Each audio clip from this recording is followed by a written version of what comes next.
Bismillahirrahmanirrahim. Innal hamdalillah nahmaduhu wa nasta'inuhu wa nastaghfiruh wa na'udzu billahi min syururi anfusina wa min sayyiati a'malina. Man yahdihillahu fala mudilla lahu wa man yudlilhu fala hadiyalah. Wa asyhadu an la ilaha illallah wahdahu la syarika lah wa asyhadu anna Muhammadan abduhu wa rasuluh. Amma ba'd. Rabbi shrah li sadri wa yassir li amri wahlul 'uqdatam min lisani yafqahu qawli. Rabbi zidni ilma warzuqni fahma. Allahumma inna nas'aluka ilman nafi'a wa rizqan tayyiba wa amalan mutaqabbala. Assalamualaikum warahmatullahi wabarakatuh. Apa khabar muslimah di Masjid Darul Ghufran semuanya? Sihat? Ya, sihat. Saya rasa sihatlah semuanya. Di sini semua beri salam pada saya. Waalaikumsalam warahmatullahi. Alhamdulillah. Puan Supiah kita jawab Alhamdulillah sihat. Okay, Hayati juga jawab Alhamdulillah sihat. So macam mana kita hari ni? Mendung, cuacanya sejuk. Dan saya dah kata, kuliah saya mesti hujan. Kuliah saya selalunya hujan, mendung kan, masa bunyi aeroplane. Itu biasalah kuliah Ustazah Sakinah. Okey, baik. Muslimah semuanya, bagaimana kita akan sambung pengajian kita pada hari ini berkenaan dengan kitab Fawaidul Fawaid kita. Dan sebagaimana biasanya,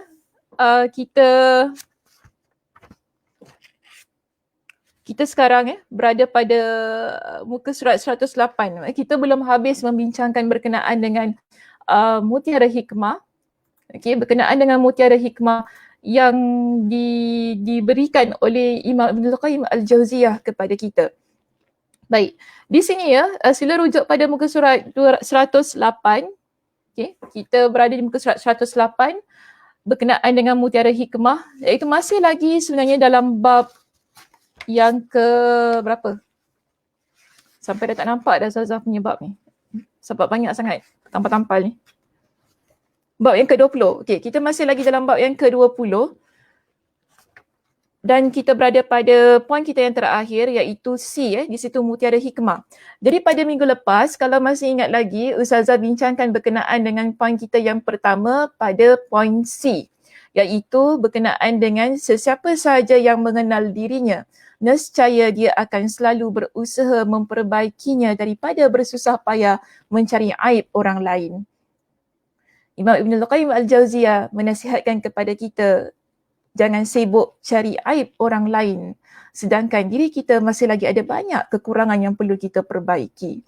Ada masih banyak lagi dosa yang perlu kita mohon taubat kepada Allah Subhanahu Wa Taala. Baik muslimah, jadi hari ini kita akan pergi kepada poin kita yang kedua dalam Mutiara Hikmah kita di halaman 108, iaitu berkenaan dengan siapa saja, kalau lihat di situ, siapa sahaja yang mengenal Rabbnya, dia akan selalu sibuk mencari keredaannya daripada sibuk menuruti hawa nafsunya. Okey, siapa yang kenal Rabbnya, dia akan sibuk mencari keredaannya, iaitu keredaan Allah, daripada sibuk menuruti hawa nafsunya. Ini pesanan kedua Imam Ibnul Qayyim Al-Jauziyah kepada kita, agar kita sentiasa berusaha untuk tidak mengikutkan kehendak nafsu kita, menuruti hawa nafsu kita. Di sini muslimah, pertama sekali, sebelum kita hendak kawal keinginan yang ada dalam diri kita ni, sebab kita ni ada banyak keinginan, nafsu syahwat kita ni ada macam-macam kita inginkan, tetapi sebelum kita usaha untuk kawal keinginan-keinginan kita, yang mana jangan kita turutkan sangat ni, sebagaimana yang dipesan oleh Imam Ibnul Qayyim Al-Jauziyah, kita perlu kenal Allah Subhanahu Wa Taala. Jadi orang yang kenal Allah Subhanahu Wa Taala, maka dia akan sibuk mencari keredaan Allah daripada sibuk mengikut kehendak nafsunya. Kita dah pernah bincangkan bukan berkenaan dengan mengenal Allah? Sudah ke belum? Ke tak ingat dah? Macam mana Muslimah? Bila kita bincangkan berkenaan dengan mengenal Allah? Tak ingat dah Ustazah, lama dah lama bila tu? Dekat mana? Dulu masa masjid, kat masjid dah buka lagi tu, ya Allah. Hai. Bila? Tahun lepas Muslimah kita bincang. Tahun lepas. Ingat ke tidak? Tahun lepas kita bincang. Okey? Berkenaan dengan ma'rifatullah, bermakna tentang mengenal Rabb, mengenal Tuhan, mengenal Allah, kita dah belajar, kita dah bincangkan. Jadi bagi saya, sebab itu di sini Imam Ibn Al-Qayyim Al-Jauziyah, dia berikan pesanan yang sedemikian kepada kita. Dia berikan pesanan yang sedemikian kepada kita sebab kita dah belajar. Di bab yang keberapa? Di bab yang ke-5 Muslimah. Sekarang bab 20 Ustazah, bab 5 tu. Di bab yang ke-5 kita dah belajar berkenaan dengan ma'rifatullah, mengenal Allah. Okey, bila kita belajar tahun lepas. Bulan bila? Bulan Oktober. Dah nak dekat setahun jugalah tu nak dekat setahun lah. Bulan Oktober kita belajar. Tahun lepas, 2019, saya ingat lagi. 16 hari bulan, kita bincangkan topik ma'rifatullah pada bab yang ke-5. Jadi siapa yang tak ingat, agak-agak dia nak ulang kaji semula, cuba buka balik. Bab yang ke-5 berkenaan dengan mengenal Allah, kita ada bincangkan 2 cara yang dikemukakan oleh Imam Ibn Al-Qayyim Al-Jauziyah untuk kita mengenal Allah Subhanahu Wa Taala. Mungkin orang tanya, macam mana kita nak kenal Allah Ustazah? Sebab Imam Ibn Al-Qayyim kata kalau kita siapa yang kenal Rabb dia akan cari keredaan Allah. Sekarang ni kita pun confused, nak kenal Allah tu macam mana? Baik. Kalau kita rujuk pada perbincangan kita yang lepas tu, pada muka surat pada muka surat 30. Okey? Pada muka surat 30, kita bincangkan berkenaan dengan ma'rifatullah. Mengenal Allah. 2 cara yang dikemukakan oleh beliau. Iaitu pertama ialah bila kita memperhatikan ciptaan Allah Subhanahu Wa Taala. Kita memperhatikan ciptaan Allah Subhanahu Wa Taala. Allah Subhanahu Wa Taala turunkan hujan contohnya Muslimah. Allah Subhanahu Wa Taala ciptakan alam yang terbentang luas di sekitar kita ini. Langit yang tidak bertiang, bumi yang kita duduk ni, kita boleh jalan ni walaupun dia berputar, tapi kenapa kita tak bergerak ni? Maksud kita tak rasa. Bukankah itu menunjukkan ciptaan Allah yang maha agung?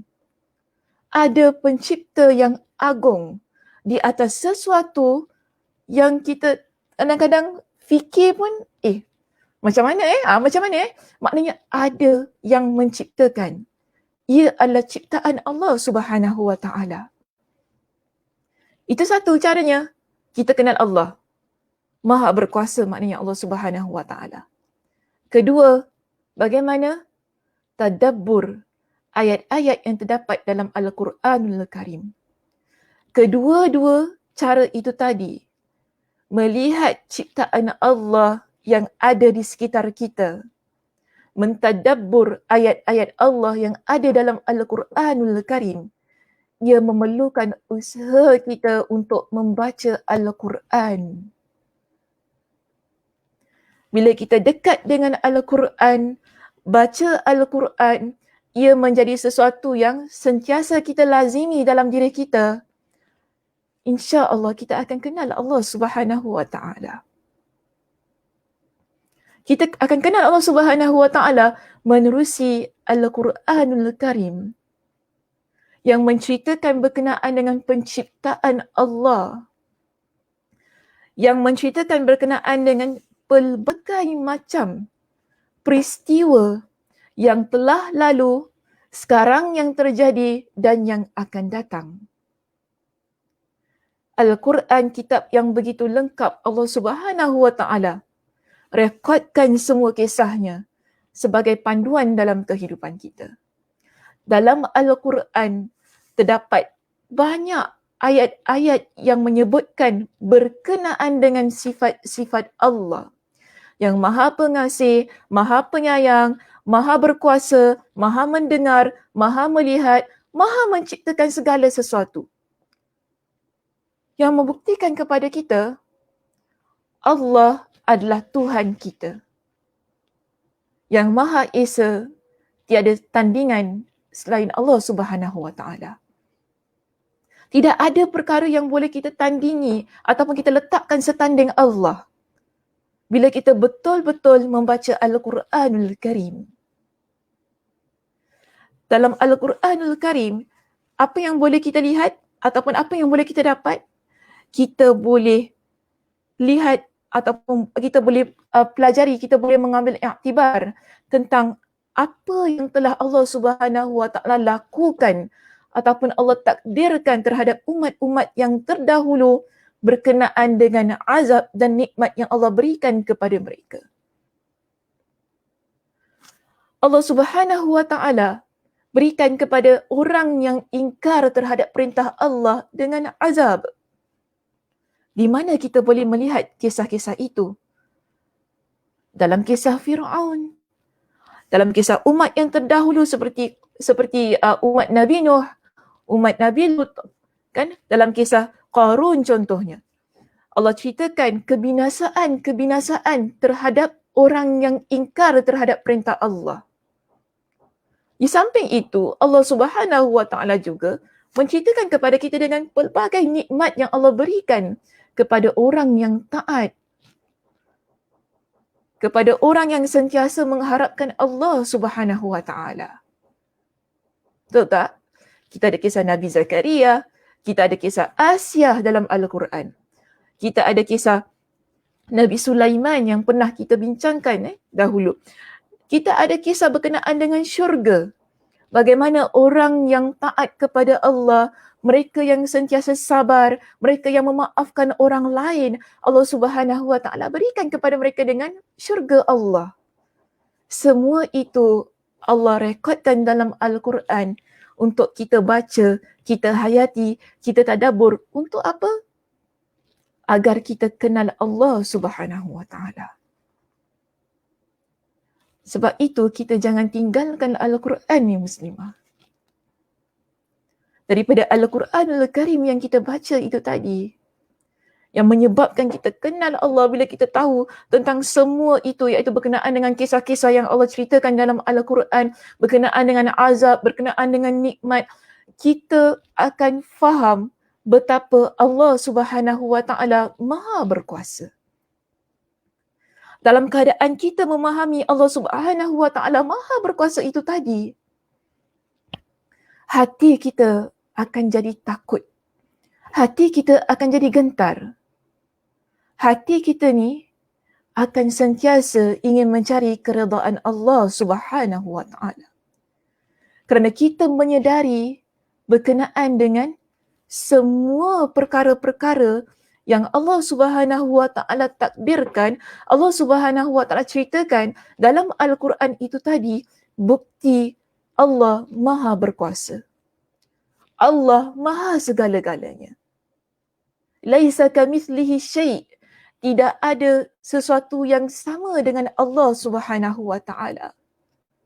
Tidak ada. Walaupun satu, memang tak ada. Sebab itu orang yang beriman, yang kenal Allah, yang beriman dengan sebenar-benarnya, mereka apabila dibacakan ayat Al-Quran, bila mereka ingat Allah Subhanahu Wa Taala, jiwa mereka bergetar muslimah. Jiwa mereka bergetar. Bagaimana kalau kita rujuk dalam surah Al-Anfal pada ayat yang kedua hingga keempat. Sila ya muslimah, saya berikan masa. Buka Al-Qurannya. Lihat surah Al-Anfal pada ayat yang kedua hingga yang keempat. Apa kata Allah Subhanahu Wa Taala di dalam ayat tersebut? Dalam surah Al-Anfal pada ayat yang kedua, Allah Subhanahu Wa Taala berfirman, Innamal mu'minuna alladhina idza dzukirallahu wajilat qulubuhum wa idza tuliyat 'alaihim ayatuhu zadatuhum imana wa 'ala rabbihim yatawakkalun.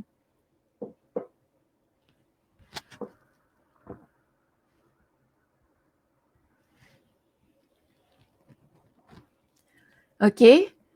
Jika kita lihat dalam ayat ini ya muslimah, apa kata Allah? Innamal mu'minuna allazina idza dzukirallah. Sesungguhnya orang-orang yang beriman itu yang sempurna imannya ialah mereka yang apabila disebut nama Allah dan sifat-sifatnya. Sebab itu kan tadi bila kita baca Al-Quran disebutkan berkenaan dengan sifat-sifat Allah. Kita baca apa berkenaan dengan apa yang telah Allah Subhanahu Wa Taala lakukan ke atas umat yang terdahulu dari sudut balasan, ganjaran, nikmat, azab dan juga apa yang Allah Subhanahu Wa Taala mampu lakukan kepada kita pada masa akan datang dari sudut penyediaan azab, api neraka, dari sudut penyediaan nikmat dalam syurga Allah Subhanahu Wa Taala. Bahkan yang sekarang ni pun Allah Subhanahu Wa Taala ceritakan bila kita buat baik apa yang kita akan peroleh bila kita gini. Maknanya sekarang dalam kehidupan kita ini. Orang yang beriman bila mereka ingat tentang semua itu. Mereka ingat bila mereka disebutkan berkenaan dengan nama Allah, berkenaan dengan sifat-sifat Allah, wajilat qulubuhum. Gementarlah hati mereka. Gementarlah hati orang yang ingat kepada Allah. Yang apabila disebutkan nama Allah, hati mereka akan gementar. Jika kita merujuk dalam kitab tafsir Ibn Kathir, apa pentafsiran yang beliau kemukakan berkenaan dengan wajilat qulubuhum?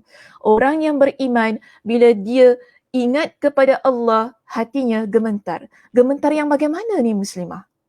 Ni bukan tulang rusuk bergetar ya. Kita ni sekarang sibuk nak tulang rusuk bergetar.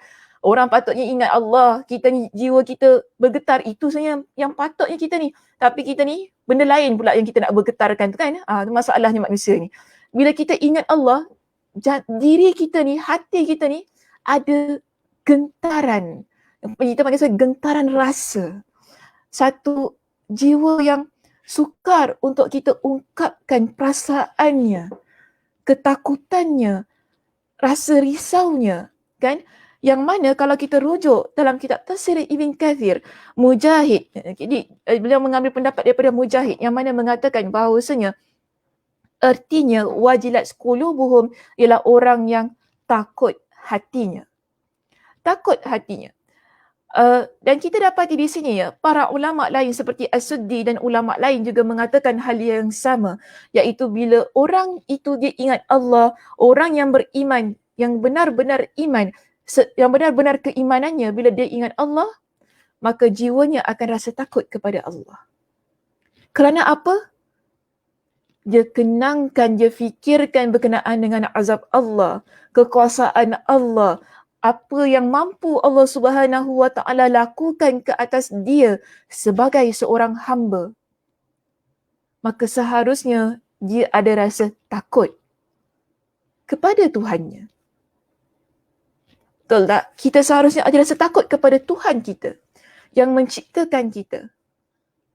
Yang menyebabkan bila kita dengar je, takutnya kita ni. Yang mana ketakutan itu dia mendorong kita. Mendorong kita untuk apa muslimah? Melaksanakan perintah-perintahnya. Okey, melaksanakan perintah-perintahnya dan juga menjauhi larangan-larangannya. Orang beriman begitu muslimah. Dia bila disebutkan nama Allah, bila dia dengar berkenaan dengan Allah Subhanahu Wa Taala, kekuasaan Allah, penciptaan Allah Subhanahu Wa Taala, sifat-sifat Allah Subhanahu Wa Taala, jiwanya gementar. Dan kegementaran yang ada dalam hatinya itu menyebabkan dia ataupun mendorong dia menjadi seorang hamba Allah yang lebih taat kepada Allah. Menjadi seorang hamba Allah yang meninggalkan segala larangan Allah. Ini kita panggil orang yang benar keimanannya. Ataupun dengan kata lain sebenar-benar keimanannya kepada Allah. Di samping itu disebutkan ya di sini, wa idza tuliyat alaihim ayatuna zadatuhum imana. Dan apabila dibacakan kepada mereka ayat-ayatnya, menjadi bertambah keimanan mereka. Ini yang saya sebutkan tadi. Orang yang beriman, bila dia ingat kepada Allah, gementar jiwanya. Bagaimana dia ingat Allah? Bila dia membaca Al-Quranul Karim. Kan? Ataupun dia mendengar Al-Quranul Karim. Ada orang datang, bacakan kepadanya ayat Allah.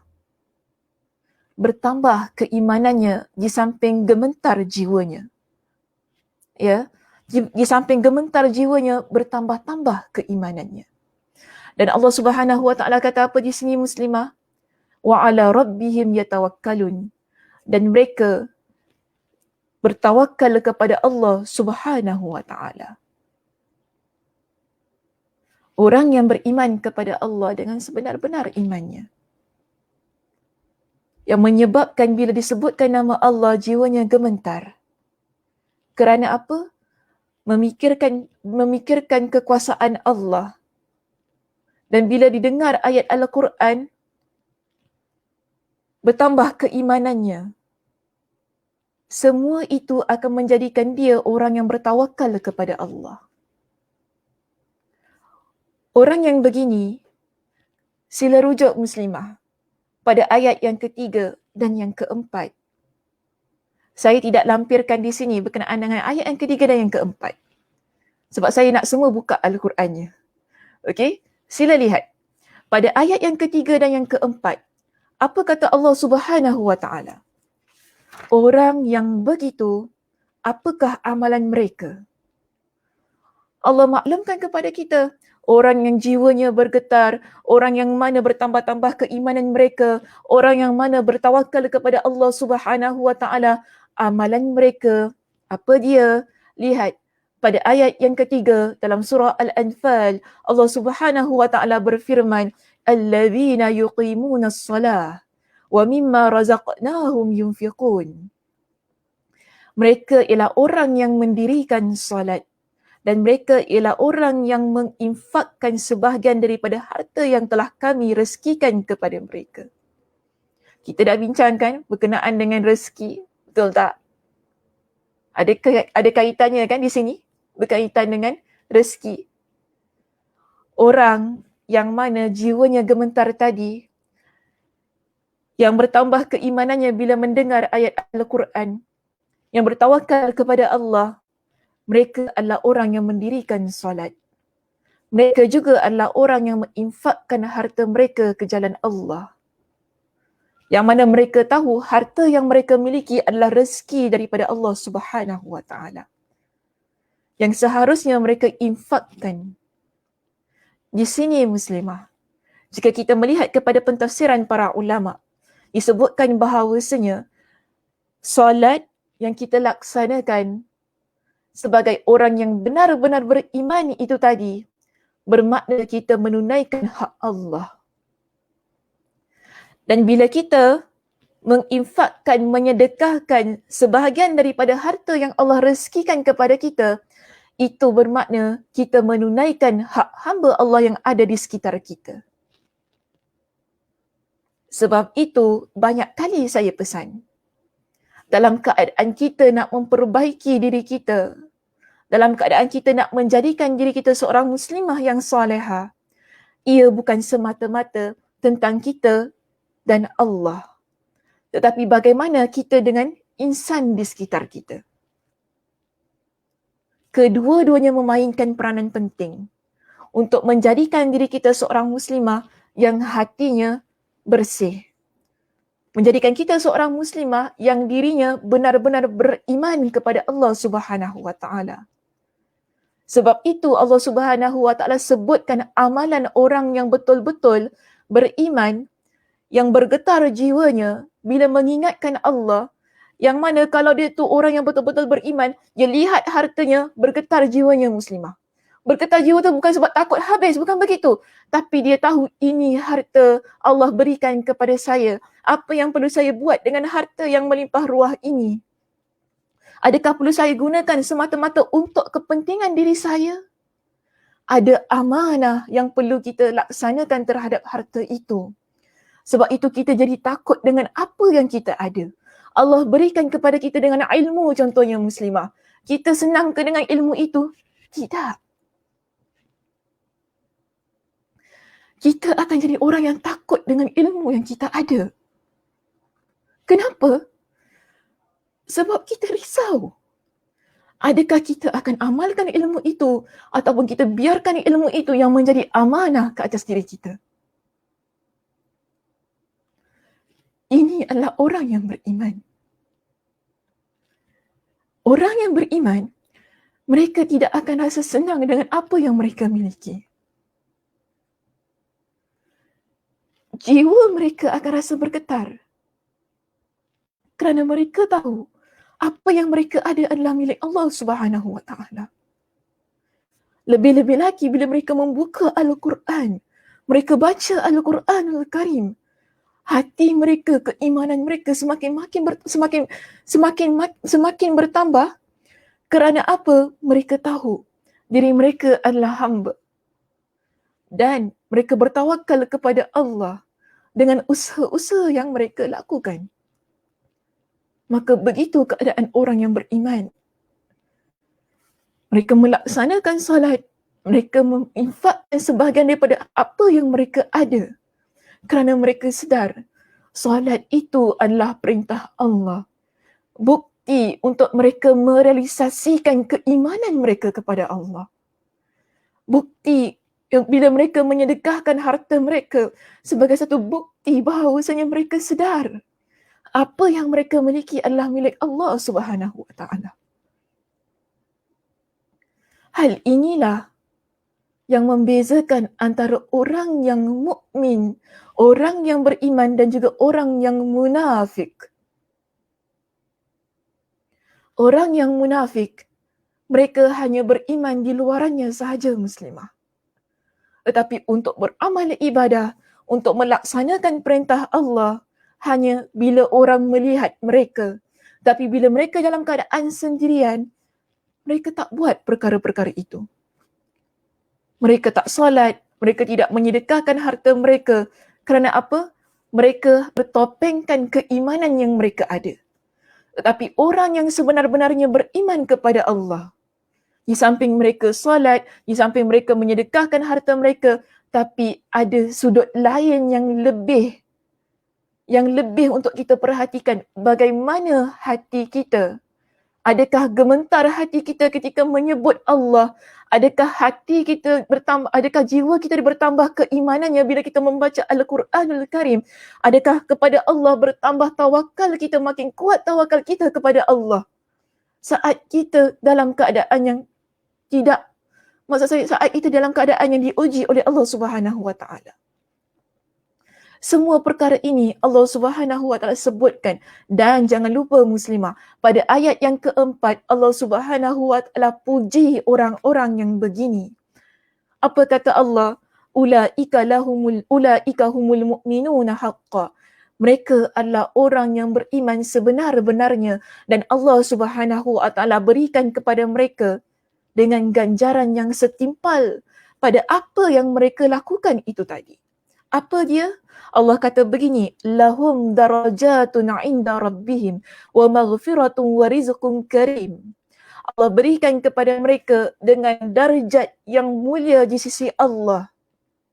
Orang yang beriman dengan sebenar-benarnya, yang mana hati mereka gementar bila mereka mengingat Allah, jiwa mereka, keimanan mereka semakin bertambah bila mereka membaca ayat Al-Quran, keadaan tawakal mereka semakin kuat kepada Allah. Mereka orang yang salat, mereka menginfakkan harta mereka ke jalan Allah. Allah berikan kepada mereka dengan darjat di sisinya satu kedudukan yang ingin sangat kita peroleh sebagai hamba Allah. Dan Allah Subhanahu wa taala berikan apa muslimah? Maghfirah, keampunan kepada kita. Wa rizqun karim, dan juga rezeki yang mulia. Sebab itu kita bincangkan pada perbincangan kita di sesi yang lepas. Jangan risau berkenaan dengan rezeki, bukan? Fokus kepada apa? Amalan ibadah kita. Kita usaha untuk mendapatkan rezeki. Kita usaha untuk mendapatkan apa yang terbaik untuk diri kita. Tetapi kita bertawakal kepada Allah setelah itu, bukan? Kerana kita faham orang yang beriman begitu keadaannya.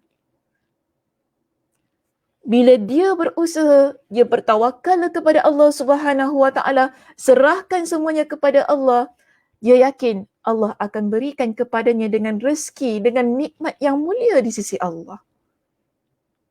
Ini ganjaran yang Allah janjikan kepada mereka yang benar-benar beriman kepada Allah.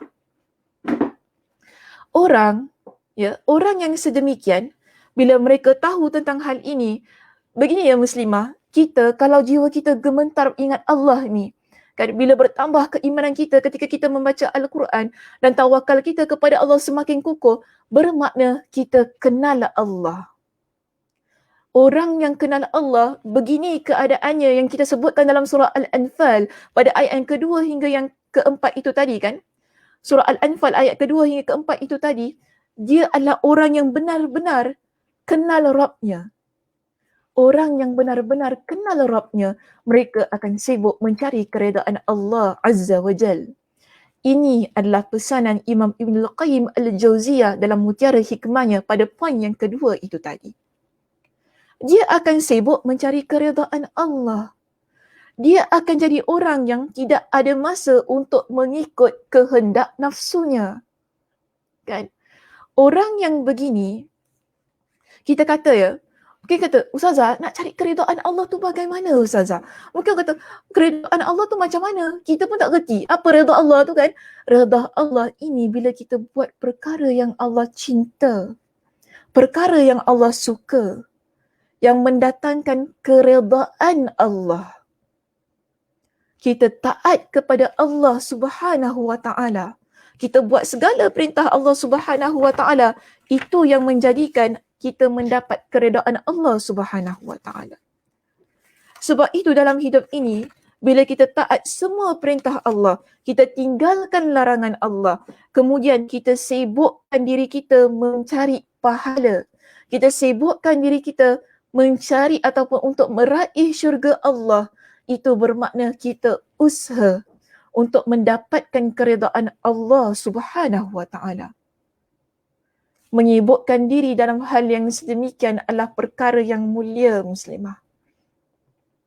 Dia adalah perkara yang memanfaatkan diri kita, masa kita. Kerana apa? Kita tidak menyibukkan diri kita kepada perkara yang sia-sia, iaitu untuk mengikut kehendak nafsu kita. Nabi SAW ada menyebutkan dalam sebuah hadis yang sahih. Nabi kata apa muslimah? Min husni islamil mar'i tarakuhu ma la ya'nihi. Di antara ciri-ciri baiknya keislaman seseorang apabila dia meninggalkan sesuatu yang tidak berkenaan dengan diri dia ataupun yang tidak memberikan kepentingan bagi diri dia. Kepentingan itu tidak memberikan manfaat bagi diri dia. Perkara yang sia-sia. Lebih-lebih lagi jika ia berkaitan dengan ataupun ada kaitan dengan agamanya. Maksudnya bila dalam agama kata hal ini sia-sia, dia akan tinggalkan. Bila dalam agama kata jangan sibuk cakap tentang hal orang lain, dia akan tinggalkan. Bila dalam agama kata jangan sibuk buat perkara-perkara, sibuk main video game. Muslimah main video game tak? Main lah agaknya ada tu. Jangan, saya tak tahulah juga kalau ada muslimah yang main video game ke apa kan. Jangan sibuk, selalu orang perempuan tengok drama lah. Jangan sibuk tengok drama, back to back dan sebagainya. Kita akan tinggalkan perkara itu. Kita akan tinggalkan perkara-perkara yang tidak memberi manfaat bagi diri kita. Dan apa yang akan kita sibukkan? Kita akan sibuk mencari keredaan Allah Subhanahu Wa Taala. Antara perkara yang boleh kita buat muslimah untuk kita mencapai ataupun untuk kita meraih keredaan Allah, tuntutlah ilmu. Belajar. Ambil peluang, ambil ruang, cari masa untuk sibukkan diri kita dengan ilmu.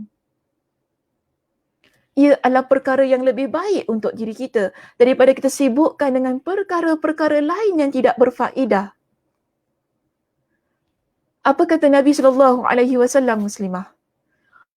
Orang yang menuntut ilmu ini, yang mana dia menempuhi jalan untuk menuntut ilmu. Dalam hadis yang diriwayatkan oleh Imam Muslim, Nabi SAW bersabda, "Man salaka tariqan yaltamisu fihi ilman, sahhalallahu lahu bihi tariqan ilal jannah." Siapa yang menempuh jalan, yang mana jalan itu adalah jalan untuk dia menuntut ilmu, maka Allah akan mempermudahkan bagi dia untuk menuju ke syurga Allah. Maknanya itu baik untuk kita. Bila kita sibukkan diri kita dengan ilmu, belajar, kan? Tak pandai baca Al-Quran, sibukkan diri kita dengan belajar membaca Al-Quran. Tak pandai tentang hukum itu, hukum ini, sibuk cari belajar, cari semua. Tak tahu tentang pentafsiran Al-Quran itu dan ini, sibukkan diri kita belajar. Itu lebih baik untuk diri kita. Daripada kita sibukkan dengan perkara-perkara yang mengikut kehendak nafsu kita. Antaranya juga, kan, apa perkara yang boleh kita lakukan untuk mendapatkan keredaan Allah. Biasa kita dengar keredaan Allah itu terdapat pada keredaan kedua ibu bapa, kan? Ridallahu fi ridal walidain, orang selalu kata gitu kan. Reda Allah itu pada reda kedua ibu bapa kita. Berbuat baik kepada kedua ibu bapa sebagai amalan yang baik yang Nabi SAW sebutkan kepada kita. Ibn Mas'ud radhiyallahu an pernah datang kepada Nabi SAW. Dia jumpa kepada Nabi SAW lalu dia bertanya kepada Nabi, amalan apakah yang paling afdal? Dia tanya begitu kepada Nabi Muslimah. Wahai Rasulullah, amalan apakah yang paling afdal? Pertama, Nabi jawab kepada dia, as-salatu ala waqtiha. Salat tepat pada waktunya. Dia tak puas hati lagi Muslimah. Dia tanya lagi kepada Nabi, amalan apakah yang paling afdal? Kan? Lagi apa? Summa ai. Apa lagi wahai Rasulullah? Kedua apa kata Nabi? Birrul walidain. Berbuat baik kepada kedua ibu bapa kita.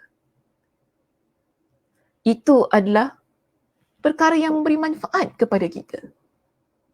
Kerana apa? Ibu bapa adalah pintu syurga kita ni Muslimah. Ibu bapa adalah syurga kita ni. Pintu yang mana Nabi kata apa? Al-walid. Apa hadisnya? Al-walidu awsatu abwabil jannah. Ibu bapa adalah yang menghubungkan kita kepada pintu syurga. Fa in syi'ta, jika sekiranya engkau inginkan pintu syurga itu terpulang kepada engkau. Sama ada engkau nak tinggalkan ataupun engkau nak jaga pintu syurga itu. Hadis riwayat Imam Ibn Majah dengan sanad yang sahih. Nabi kata begitu kepada kita Muslimah.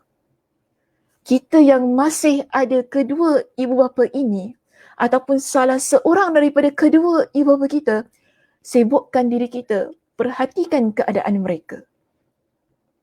Itu adalah amal soleh kita yang sepatutnya kita perhatikan. Antara amal soleh yang membawa kita ke syurga Allah Subhanahu Wa Taala. Jika hidup kita ni Muslimah disibukkan dengan urusan kedua ibu bapa kita, mungkin ada ibu bapa kita yang tidak sihat, masa kita terpaksa kita habiskan untuk menjaga kedua ibu bapa kita. Adakah itu perkara yang perlu kita kesalkan? Tidak. Ia adalah sesuatu yang membawa kita ke syurga Allah.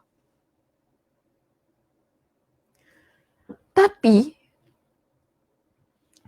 kalau kita tak yakin tentang itu, kita rasa mak bapak kita membebankan, kan, menyusahkan, sibuk je orang nak buat benda lain, sibuk nak call, suruh tolong itu, suruh tolong ini. Kita rasa mereka tu sibuk, menyibuk. Ini bermakna kita buang pintu tu tadi. Kita buang pintu syurga yang dah Allah berikan kepada kita. Senang saya kata, ibu bapa ni ialah jalan pintas untuk kita meraih syurga Allah. Tapi kalau kita buang pintu itu, kita rasa mak bapak menyusahkan, mak bapak ni sibuk, mak bapak ni, yelah kadang-kadang ada orang begitu kan, mak bapak ni sibuk, sikit-sikit mesej, sikit-sikit call, apa ni orang kerja, banyak benda nak buat. Kalau begitu keadaan kita, susah. Kita adalah anak ataupun kita menjadi seorang hamba, maaf saya kata, belum lagi kenal siapa Tuhannya. kita adalah hamba yang belum lagi kenal siapa Tuhannya, yang menyebabkan kita tak nak menggapai redha Allah yang boleh kita dapat melalui kedua ibu bapa kita, yang menyebabkan kita nak ikut kepada hawa nafsu kita, kehendak diri kita. Amal perbuatan nak meraih keredaan Allah, itu amal-amal baik ini ada banyak sangat muslimah. Dia bukan hanya semata-mata kita menuntut ilmu, bukan hanya semata-mata kita ni menjadi orang yang berbakti kepada kedua ibu bapa kita. Ya, sebab mungkin ada orang yang sudah tidak ada kedua ibu bapanya. Jadi apa amalan lain yang boleh saya lakukan? Begini muslimah. Rujuk surah Al-Baqarah ayat 177. Ya, sila buka Al-Qurannya. Rujuk surah Al-Baqarah pada ayat yang ke-177. Allah Subhanahu wa taala memberikan kepada kita dengan contoh yang begitu banyak sekali. Allah Subhanahu wa taala bentangkan kepada kita dengan amalan-amalan yang boleh kita buat yang namanya kebaikan. Allah Subhanahu wa taala senaraikan kepada kita apa yang boleh kita buat dalam hidup kita ini untuk mencari ataupun untuk mendapatkan keredaan Allah. Allah katakan kepada kita pada ayat ini, Allah sebutkan, laisal birra an tuwallu wujuhakum qibala al-masyriqi wal maghrib, walakinnal birra man amana billah, orang yang beriman kepada Allah. Kebaikan itu yang dinamakan dengan kebaikan, dinamakan dengan satu amalan-amal kebaikan, amal-amal kebajikan, amal-amal soleh kita beriman kepada Allah. Man amana billahi wal yaumil akhir. Orang yang beriman kepada Allah, beriman kepada hari kiamat, wal malaikah, beriman kepada para malaikat, wal kitabi wan nabiyyin, dan beriman kepada kitab Allah dan juga para nabi. Wa atal mala ala hubbi, dan dia berikan hartanya yang dia sayang, yang dia cintai. Sebab itu tadi dalam surah Al-Anfal pada ayat yang keberapa? Pada ayat yang ketiga. Allah kata apa? Wa mimma razaqnahum yunfiqun. Mereka dan mereka menginfakkan harta yang kami berikan kepada mereka. Kan? Mereka menginfakkan harta yang kami berikan kepada mereka. Di sini Allah kuatkan lagi ia sebagai satu amal saleh yang boleh kita buat muslimah, yang mendapatkan keredaan Allah Subhanahu wa taala, yang membuktikan kita orang yang beriman kepada Allah dengan sebenar-benar keimanan. Allah kata apa di sini? Wa atal mala ala hubbih, dan dia berikan hartanya yang dia cinta, kan, kepada hartanya yang dia cintai kepada siapa? Ada senarainya. Ada beberapa orang di sini yang Allah sebutkan, iaitu zawil qurba wal yatama wal masakina wa ibnas sabili wasailina wa fir riqab. Iaitu dia memberikan hartanya kepada, harta yang dicintainya itu kepada ahli keluarganya. Ahli keluarga kita ada yang susah, kan? Adik-beradik kita, pakcik makcik kita, mungkin ada sepupu kita dan sebagainya yang susah, kita bantu. Jangan pandang sebelah mata ni muslimah. Kalau ada ahli keluarga kita yang susah, bantu mereka. Ikut kepada kemampuan masing-masing. Kalau kita mampu beri makan, beri makan. Kalau kita mampu beri duit, beri duit. Apa yang kita mampu untuk kita bantu mencukupkan keperluan mereka dengan harta yang kita cinta itu tadi. Kan? Dengan harta yang kita cinta itu tadi, apa yang boleh kita sumbangkan, apa yang boleh kita berikan kepada mereka. Allah kata di sini kepada ahli keluarga, kepada anak yatim, kepada orang miskin, wa ibnas sabil, dan juga kepada orang yang memerlukan, kepada orang yang memerlukan, orang yang meminta-minta kerana dia memerlukan, dan juga memerdekakan hamba sahaya, dan juga memerdekakan hamba saya. Sampai situ saja. Kemudian Allah Subhanahu wa taala sebutkan berkenaan dengan amal kebaikan yang lain, iaitu wa aqamas salah wa ataz zakah wal mufuna bi'ahdihim. Wal mufuna bi'ahdihim idza ahadu. Okey. Dan juga mereka adalah orang yang mendirikan solat. Tadi kan dalam surah Al-Anfal kita dah sebutkan berkenaan dengan orang yang mendirikan solat. Okey. Kemudian di sini Allah Subhanahu Wa Taala beritahu kepada kita amalan-amalan yang lain, iaitu wa ataz zakah, membayar zakat, wal mufuna bi ahdihim idza ahadu, dan dia adalah orang yang menepati janji bila dia berjanji, was-sabirina fil ba'sa'i wad-dharra'i wa hinal ba's, dan orang yang sabar dalam keadaan yang kesempitan, penderitaan dan juga dalam keadaan dia melalui situasi peperangan. Apa kata Allah berkenaan dengan orang yang beramal tentang semua perkara-perkara ini? Allah katakan dalam surah Al-Baqarah pada ayat yang ke-177 ini, muslimah, ulaika allazina sadaku. Mereka adalah orang yang sebenar-benarnya keimanan mereka kepada Allah. Ayat ini bagi saya dia menguatkan ayat yang kedua hingga keempat dalam surah Al-Anfal itu tadi. Berkenaan dengan orang yang beriman. Orang yang mana wajilat qulubuhum. Orang yang mana iza tuliyat alaihim ayatuna zadatuhum imana, yang bertambah keimanan mereka, dan kepada Tuhan mereka bertawakal kepada Allah. Ayat ini menguatkan lagi apa yang perlu kita buat sebagai seorang yang nak mencari keredaan Allah, sebagai seorang yang mengaku diri kita beriman kepada Allah Subhanahu Wa Taala. Sebab itu Allah kata dalam ayat ini, mereka yang buat semua perkara itu, muslimah, mereka adalah orang yang benar-benar beriman kepada Allah. Wa ulaika humul muttaqun, dan mereka adalah orang yang bertakwa kepada Allah. Mereka adalah orang yang bertakwa kepada Allah. Orang yang begini, orang yang begini, kita kata mereka tidak ada masa untuk menuruti kehendak nafsu mereka. Mereka tidak ada masa untuk ikuti kehendak nafsu mereka. Nafsu ni, muslimah, dia adalah apa yang kita suka dan apa yang kita tidak suka. Atau dengan kata lain, perkara yang kita cinta dan perkara yang kita benci. Benda itu normal. Kita tak boleh kata saya nak buang nafsu saya. Tak. Sebab itu kita tak kata sebab itu di sini kita tak kata kita tak kata begini, buang nafsu. Kita tak kata buang nafsu kau. Tak, tapi kita kata apa? Jangan ikut kehendak nafsu kita. Kita gunakan perkataan yang sedemikian. Kita tak kata buanglah nafsu kita, tidak. Sebab suka terhadap sesuatu, cinta terhadap sesuatu, ia adalah perkara normal yang Allah anugerahkan dalam hati kita. Betul tak? Benci terhadap sesuatu juga adalah perkara normal. Kita nampak satu perkara tak suka, ya, normal. Itu namanya nafsu. Tetapi yang menyebabkan kita perlu kawal nafsu itu tadi, bila ia melampau-lampau, bila ia melebih-lebih dalam diri kita ini.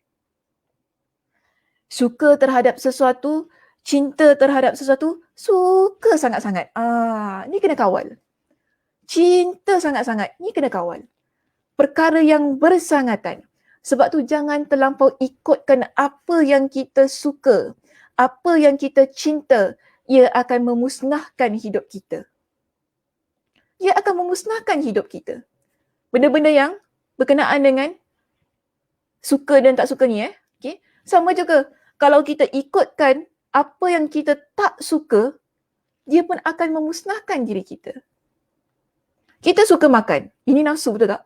Boleh tak kita buang nafsu makan kita? Kalau tak ada nafsu makan susah kan? Ke tak nak makan? Tak boleh kita ni. Tak boleh Ustazah, kalau tak makan macam mana saya nak puasa pun fikir lagi. Betul kan? Kita nak, kalau nak puasa fikir lagi. Ataupun kita nak puasa kan, nak puasa sunat, fikir lagi, ni aku puasa ni boleh ke tidak, ni lapar macam mana. Kita fikir lagi sebab apa? Dia adalah nafsu makan kita. Keperluan kita. Betul tak? Yang kita tak boleh buang. Tetapi kalau nafsu makan kita tak kawal, dia melampau-lampau, adakah ia baik?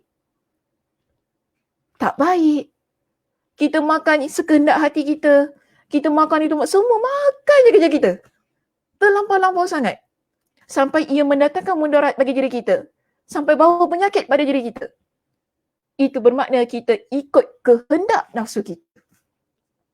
Ya, kita ikut kehendak nafsu kita. Sebab itu kita kena kawal.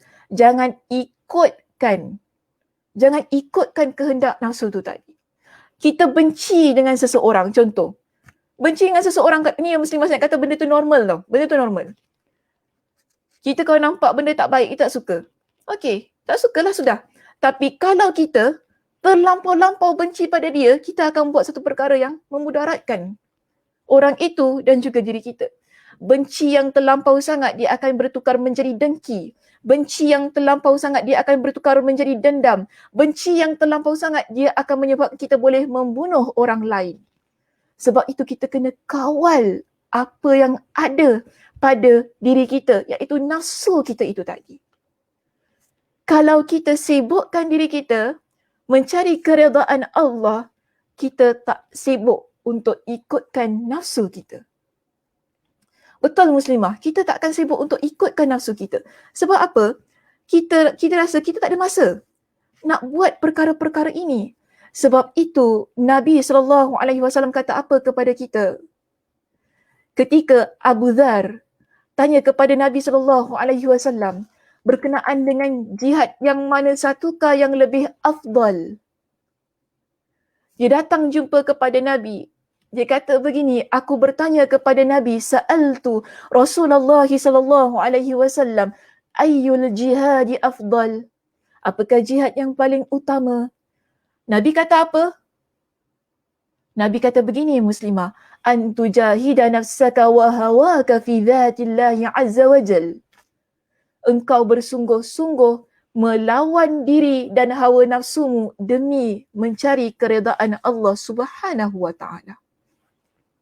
Itu jihad kita yang paling utama. Jihad kita sebelum kita nak berjihad lawan syaitan, sebelum kita nak jihad lawan musuh, sebelum kita nak jihad keluar pergi perang lah. Ini para ulama menyebutkan. Kita kena lawan diri kita dulu ini. Jihad pada diri kita ni dulu macam mana? Lawan nafsunya dulu. Kita sibuk-sibuk, nak itu nak ini kan. Sibuk-sibuk nak lawan sana lawan sini. Nafsu kita bagaimana? Adakah dah lawan dulu ke belum? Kalau diri kita masih lagi dikuasai oleh nafsu, kita masih lagi ikutkan kehendak diri kita, kehendak nafsu kita, kita belum boleh berjaya untuk melawan musuh kita, iaitu syaitan. Kita belum boleh berjaya. Sebab syaitan ni dia menggunakan nafsu itu tadi untuk menundukkan kita. Tapi kalau kita hamba Allah yang sibuk untuk mencari keredaan Allah itu tadi, yang mana kalaulah dalam hati kita ni ya muslimah, dalam hati kita ni ada rasa tak puas hati dengan orang lain, jangan ikutkan rasa tak puas hati itu sangat.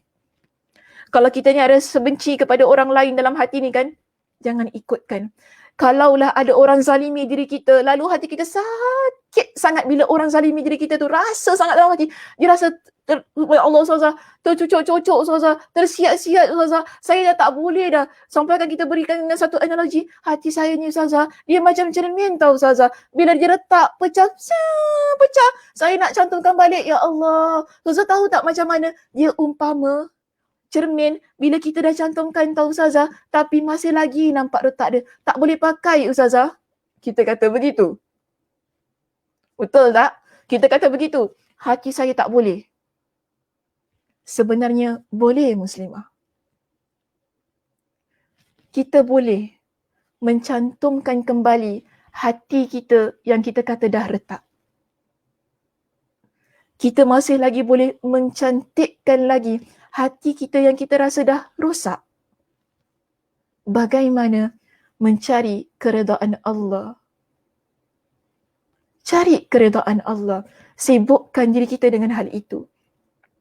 Sebab begini muslimah, bila kita sibukkan diri kita mencari keredaan Allah, kita buat amal soleh, contohnya kita sibukkan diri kita dengan menuntut ilmu, kita sibukkan diri kita dengan berbakti kepada kedua ibu bapa kita sibukkan diri kita buat semua amal-amal soleh yang Allah perintahkan kepada kita. Kita akan jadi orang yang tak terlampau-lampau memikirkan apa yang ada pada hati kita. Berkenaan dengan hawa nafsu itu tadi. Berkenaan dengan kesakitan-kesakitan yang ada dalam jiwa kita. Kita tak berapa nak fikirkan sangat. Kita tak ikutkan apa yang ada pada nafsu tu tadi. Sakit hati, fine. Normal. Saya tak kata jangan sakit hati. Tak. Biasalah kalau orang sakitkan hati kita, kita memang rasa sakit. Kita tak rasa apa-apa. Tak, aku okey je. Tipulah tu kan, nak tipu. Orang tu sakit, kau okey? Tak, aku okey je. Biasa je. Tak, kita akan rasa sakit. Kita mesti rasa sakit. Kita mesti rasa geram. Kita mesti rasa benci. Tapi kita kawal. Dengan apa? Cari keredaan Allah. Bagaimana? Maafkan. Itu caranya. Sebab apa kita nak cari keredaan Allah? Itu lebih baik untuk diri kita.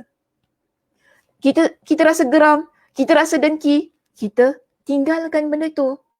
Kita kadang-kadang biasa muslimah, kita rasa jealous dengan kawan kita. Biasa. Bagi saya jealous, cemburu itu biasa. Benda yang kita tak mampu untuk kawal. Tapi adakah kita akan biarkan rasa jealous dan cemburu itu jadi dengki? Itu masalahnya kita kadang-kadang. Kita boleh saja jealous dengan kawan kita. Tapi jealous itu bukan untuk kita hilangkan nikmat dia. Tapi untuk jadikan kita orang yang lebih baik di samping kita doakan yang terbaik untuk diri dia. Boleh saja. Sebab apa? Kita nakkan keredaan Allah. Tapi orang kalau yang tak sibuk untuk cari keredaan Allah, dia sibuk ikut hawa nafsu dia sibuk ikut jealous dia, kecemburuan yang ada dalam diri dia, itu yang akan menyebabkan dia jadi orang yang dengki. Sebab apa? Dia ikut apa yang dia rasa. Dia geram sangat dengan orang tu, kenapa kau dapat macam tu, aku tak dapat Jealous. Okay. Kenapa dapat, tak dapat? Lepas tu kita buat, tengoklah tu nanti. Esok lusa, aku hilangkan apa yang kau ada. Ini sebab apa? Kita terlampau ikutkan apa yang kita rasa. Sebab itu kan, ada pepatah Melayu kita kata apa? Jangan ikut rasa, nanti binasa. Betul tak? Jangan ikut hati, nanti mati. Ya, betul lah tu. Kita kalau ikutkan sangat kata hati kita, memang kita mati. Sebab kita ikutkan kehendak nafsu kita. Ia adalah perkara yang tidak berfaedah. Bahkan ia adalah perkara yang mendatangkan hal yang buruk untuk diri kita. Kita ikut rasa kita, kita memang akan binasa. Sebab orang yang mengikutkan kehendak hati dia, kehendak rasa dia, adalah orang yang sentiasa melanggar perintah Allah. Dan dia buat apa yang Allah larang. Sebab itu dia dapat kebinasaan. Maka wajar pesanan Imam Ibn Al-Qayyim dalam Mutiara Hikmahnya ini pada poinnya yang kedua.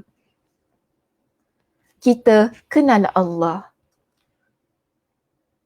Orang yang kenal Allah sebagai orang yang beriman ini muslimah, kita akan sibukkan diri kita mencari keredaan Allah Subhanahu wa taala. Kita takkan sibuk untuk cari ataupun untuk ikut apa yang kita rasa, kehendak-kehendak yang tidak baik dalam diri kita.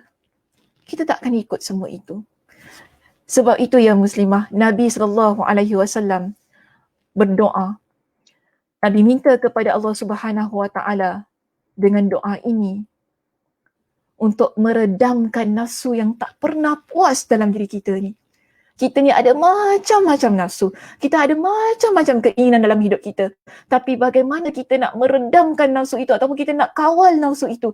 Pertama sekali, minta pertolongan Allah. Minta perlindungan Allah Subhanahu wa taala.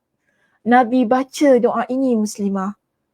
Allahumma inni a'udzubika min ilmin la yanfa'. Ya Allah, ya Tuhanku, sesungguhnya aku berlindung kepadamu dari ilmu yang tidak bermanfaat. Wa min qalbin la yakhsha'.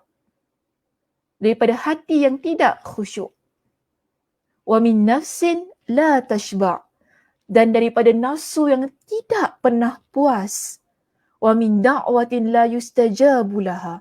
Dan daripada doa yang tidak dikabulkan. Kita minta kepada Allah dengan semua itu, dan antara perkara yang Nabi SAW minta kepada Allah agar Allah lindung ialah berkenaan dengan nafsu itu tadi, muslimah. Sebab nafsu kita ni, kalau kita tak kawal, kan, nafsu yang tak pernah puas dalam hati kita ni, kita dah dapat ini, kita nak ini, kita dah dapat yang ini, kita nak dapat ini pula, kita dapat ini pula. Kita sentiasa akan kejar kerana ketidakpuasan hati yang ada dalam diri kita berkenaan dengan apa yang kita ada. Bila kita tak kawal dan kita turutkan sangat apa yang kita ada, dia akan jadi ruang yang membinasakan hidup kita. Maka sebab itu minta perlindungan Allah daripada perkara-perkara nafsu itu tadi. Agar kita sentiasa sibuk mencari keredaan Allah daripada kita sibuk mencari ataupun mengikut nafsu yang tidak pernah berkesudahan. Itu saja muslimah perbincangan kita pada hari ini. Saya buka kepada sesi soal jawab. Jika sekiranya ada di sana, dipersilakan.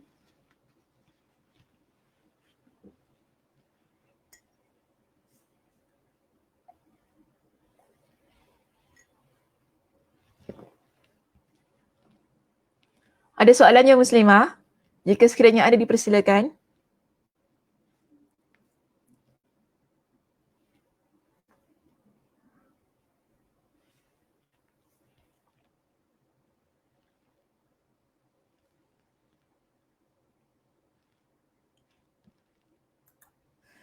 Okey, ni doa tadi. Jika sekiranya ada yang belum sempat untuk menyalin, saya paparkan kembali doanya.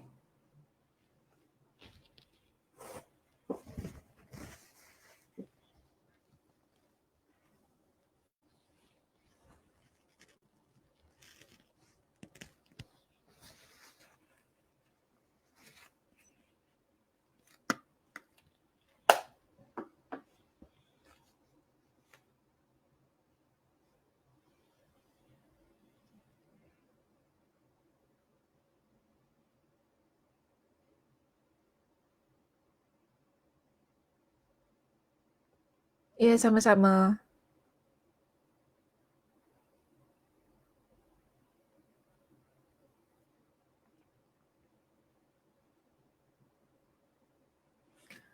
Ada soalannya muslimah, dipersilakan.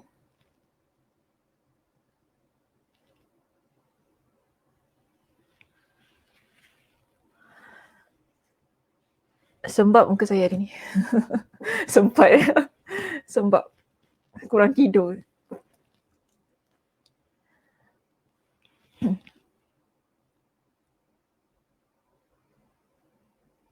Ya, sama-sama. Okey, jika sekiranya tidak ada sebarang persoalan, kita boleh bersurailah ya. Sebab lama juga dah kita ni.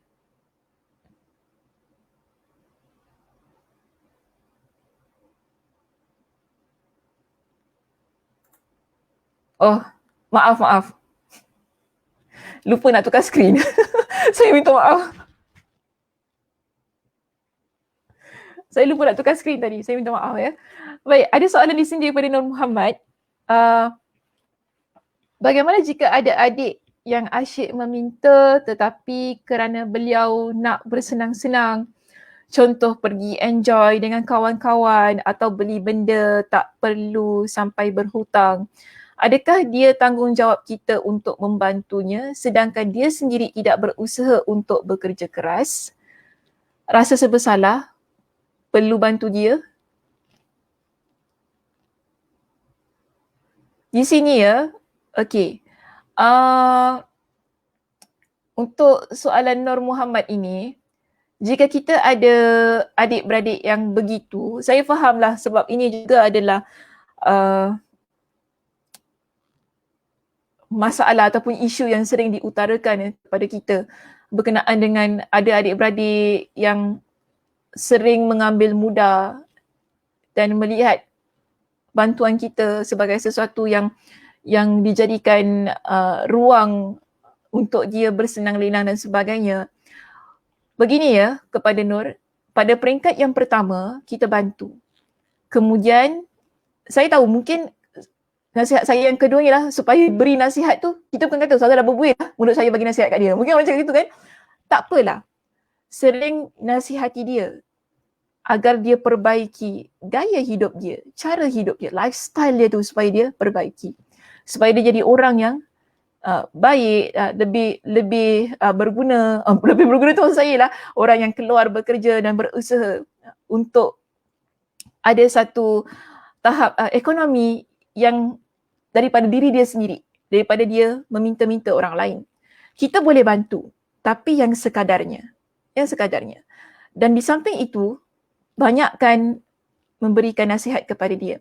Dan kadang-kadang ada juga beberapa ketika yang tak perlu kita bantu sebagai satu bentuk untuk mendidik adik kita tu tadi kan, ataupun adik-beradik kita tadi, agar dia mengerti hidup ni bukan semata-mata untuk meminta-minta. Sebab meminta-minta ni ada larangan daripada Nabi SAW. Tak boleh begitu. So selama mana kita boleh berusaha, kita berusaha. Yang kita bantu ni lah bila sekiranya memang dia betul-betul susah, yang amat-amat memerlukan, baru kita bantu. Tapi kalau tujuan dia adalah untuk berfoya-foya dan sebagainya, ada masanya kalau kita tak nak bantu, boleh saja dengan tujuan untuk mendidik diri dia. Okey, wallahu a'lam bissawab. Mudah-mudahan terjawab ya Nur. Ada soalan yang lain?